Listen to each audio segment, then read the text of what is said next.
Hey guys, it's Brendan Borman back for another 270 video. Today I'll be playing as Colluding Trump with a Vladimir Putin vice president, taking on George Washington, who does have a Kellyanne Conway vice president. I do expect this to be a battle of national groups, and it looks like we are going to avoid a turn one clash as George Washington opts for big conservative, and I went ahead and went into gun lobby and evangelical. Now, it will cost me my full cash of $250,000 on turn number 2 to get both of the national groups, and George Washington will have a little bit of extra cash where he can pressure me if he so chooses. It looks like he's going to open up in gun lobby as well as youth vote. So the youth vote is telling. This is a little bit risky on my part, but I'm going to choose to not defend my gun lobby, and I am going to anticipate that George Washington is going to spend $150,000 into youth vote. Now, both of these candidates are pretty strong, but they have a singular path where they play really well out of maybe Texas and California, Florida, especially in Texas, but not so much out of New York. So what I'm going to do is actually low spend or zero spend in this case. So I have the money advantage. He may have a slight money advantage, especially if he takes over gun lobby on a per turn basis. But I want to make sure that I get the oil and gas bonus or the manufacturing bonus. And by opening up in these combinations, that will give me the option to get one or the other. Should he contest me in oil, I can pivot to manufacturing.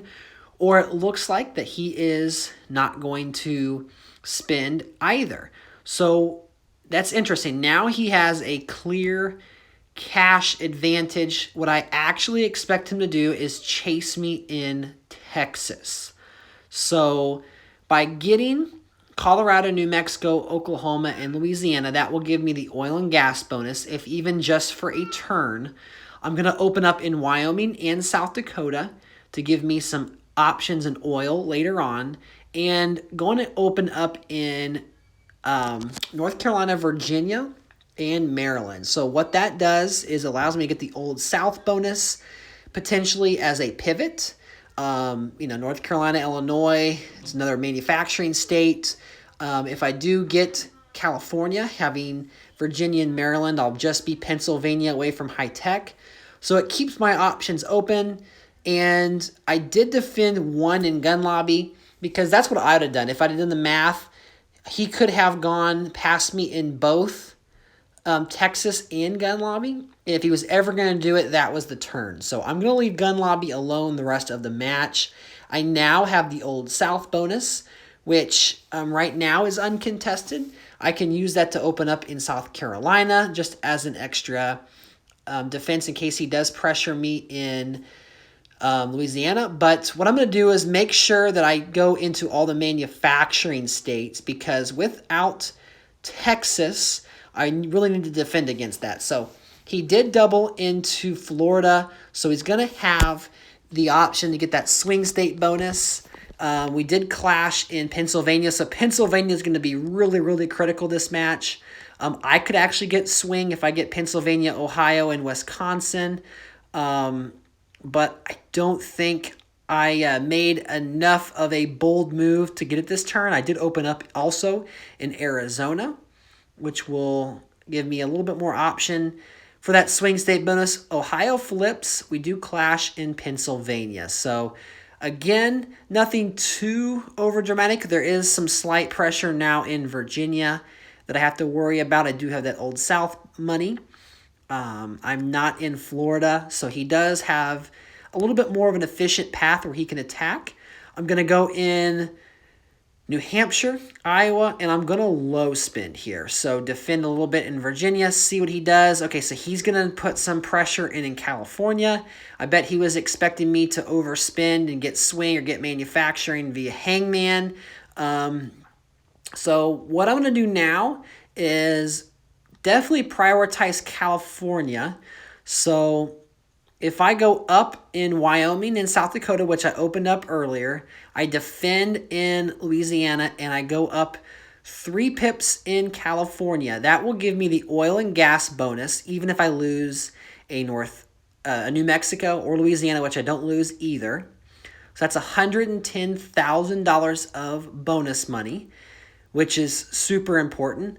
I'm going to go ahead and use my Old South money to lock up Louisiana. And then if I can somehow get this manufacturing bonus, I'm not super keen on getting swing. I could lose Ohio. I could lose any number of states like Wisconsin. So I just want to see what happens here. So we did clash in Pennsylvania. So Ohio flipped. He was going for swing states with a big Ohio flip. Now, I'm going to defend California. I didn't defend it last turn, and I have $110,000 in oil that I can use, plus the funds that carried over from last turn. Now, if I make a little bit more of a bold move in Pennsylvania, close off Virginia, the end of turn 12 here, that makes a little bit more sense. Going up in Arizona, there's a big clash in California, so fantastic turn for us. There's the high-tech bonus, which is only $60,000, of course, be including Trump, but I do pick up the $100,000 swing state funds. So let's see what I want to do here. I could maybe go up and try to steal Ohio. Definitely going to enter into Kentucky and Florida just to give us some options here. But this is turn 13. So it looks like we have a zero spin. We might have a forfeit. But the good thing is Ohio does flip red. So that's turn 13. There's the manufacturing bonus, $93,000 per turn. Going to defend California and then open up a few more states here. Let's see. He did make a move on turn 12. So if he is going to 3-turn forfeit, it would be at the end of turn number 15. But let's go ahead and submit our turn. A little bit of defense. There's another zero spend. So that is pure cash. He does have 2 national groups. So he's actually got over $1 million here, so he can go 5 pips up in California if he wants to make that move. He does have Florida and Texas, so obviously California, Florida, and Texas would be a ton of bonuses. Let's go ahead and go past him by 1 in Florida, and then we'll go up to the clashing point in California, as well as just enter into Minnesota. It's an open state, even though we're already over 270 just to prevent a possible ballot, but there was a huge block in California. The African American as well as the ag bonus now and export bonus are in our column, so it is a total of 8 of the state groups. We are lacking the town and gown bonus, and we are lacking what else?